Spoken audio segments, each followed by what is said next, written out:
Municipal ఎన్నికల notification విడుదలైంది. రాష్ట్ర ఎన్నికల కమిషనర్ రాణి కుముదిని 116 మున్సిపాలిటీలు 7 కార్పొరేషన్ల ఎన్నికలకు సంబంధించిన షెడ్యూల్ను ప్రకటించారు. రాష్ట్ర వ్యాప్తంగా ఒకే విడతలో మున్సిపల్ ఎన్నికలు జరగనున్నాయి. రేపటి నుంచి మున్సిపల్ ఎన్నికలకు సంబంధించి నామినేషన్లు స్వీకరించనున్నారు. నామినేషన్లు దాఖలు చేయడానికి జనవరి 30 వరకు అవకాశం కల్పించారు. ఈ నెల 31వ తేదీన నామినేషన్లు పరిశీలించనున్నారు అధికారులు. నామినేషన్ల ఉపసంహరణకు ఫిబ్రవరి 3వ తేదీ వరకు అవకాశం ఇచ్చారు.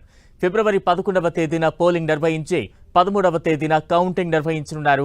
ఫిబ్రవరి 16వ తేదీన చైర్పర్సన్స్, మేయర్ల ఎన్నిక ప్రక్రియ చేపడతారు. రాష్ట్ర వ్యాప్తంగా 116 మున్సిపాలిటీలు 7 కార్పొరేషన్లకు ఎన్నికలు నిర్వహించనున్నారు. మొత్తం 2996 వార్డులకు ఎన్నికలు నిర్వహిస్తుండగా 8203 పోలింగ్ కేంద్రాలు ఏర్పాటు చేశారు. ఓట్ల కౌంటింగ్ కోసం 136 కౌంటింగ్ కేంద్రాలు సిద్ధం చేశారు. ఈ ఎన్నికల్లో మొత్తం 52,43,000 మంది ఓటర్లు ఉన్నారు. ఇందులో పురుషులు 25,62,000 మంది ఉండగా 26,80,000 మంది మహిళా ఓటర్లు ఉన్నారు. ట్రాన్స్జెండర్స్ ఓట్లు 640 ఉన్నాయి.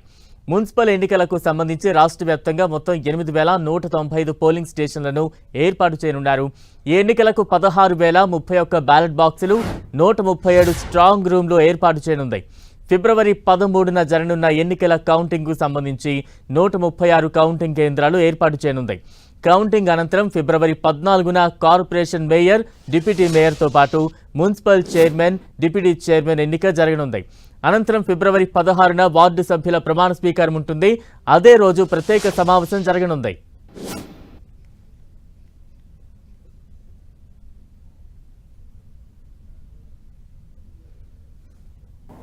The election notice will be issued tomorrow, that is 28/1/26, and they will start taking the nominations from tomorrow.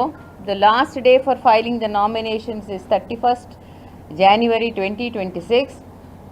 After scrutiny and disposal of appeal, the last day of withdrawal and also the final list of contesting candidates will be given on the 3rd February.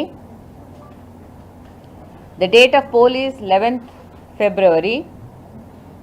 Counting will be done on the 13th and the results will be declared soon after the counting process is completed. So this is the schedule for direct elections to all the 2,996 wards covering these 116 municipalities and 7 municipal corporations. 2,996 ward ఆఫీసులకు గాను ఈ ఎలక్షన్లు నిర్వహించబడతాయి. ఇవి ఈ 116 మున్సిపాలిటీస్లోనూ అలాగే 7 municipal కార్పొరేషన్స్ను cover చేస్తూ ఉన్నాయి. తెలంగాణ పోలీస్ సిబ్బందితో పాటు బయట నుంచి కూడా ఫారెస్ట్ డిపార్ట్మెంట్, ఎక్సైజ్ డిపార్ట్మెంట్ వాళ్ళు సిబ్బంది కూడా దాదాపు 2,000 మంది దే విల్ బీ అసిస్టింగ్ అస్. మొన్న గ్రామ పంచాయతీ ఎలక్షన్లో కూడా వాళ్ళు బాగానే మాకు హెల్ప్ చేయడం జరిగింది. అండ్ చాలా సజావుగా మనం ఈ గ్రామ పంచాయత్ ఎలక్షన్ కూడా కండక్ట్ చేశాం.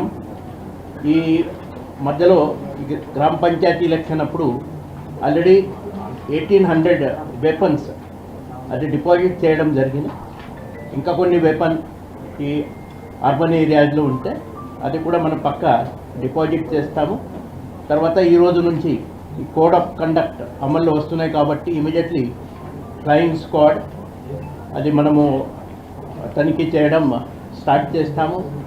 సో క్యాష్ కానీ, లిక్కర్, తర్వాత free beach, drugs and metal ఈ ఐటమ్ కోసం మనము ఈ తనిఖీ పక్క అది చేస్తాం. సో మినిమం 50,000 అది దాకా క్యాష్ క్యారీ చేయొచ్చు. ఈ మున్సిపల్ ఎలక్షన్స్ ఎక్కడెక్కడ ఉన్నాయి ఆ ప్రాంతంలో 50,000కి ఎక్కువ క్యాష్ ఉంటే దానికి సమాధానం పక్కా చెప్పాలా. తర్వాత ప్రతి చోట్లో ఎక్కడెక్కడ సీజర్ జరుగుతున్నాయి అక్కడ పక్క మన రిసీట్ ఇస్తాం వాళ్ళకి.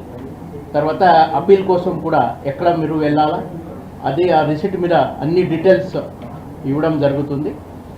తర్వాత ఇప్పుడు ఈ మున్సిపల్ యాక్ట్ 2019 తర్వాత మా భారతీయ న్యాయ సంహిత ఈ చట్టం కింద ఎక్కడెక్కడ ఈ మనకి లా ఎన్ఫోర్స్మెంట్ చేయాలా అది పక్కా మనము చేస్తాము. ఈ రౌడీ షీటర్స్ కానీ తర్వాత ఇంకా పాత ఎలక్షన్స్లో ఉన్న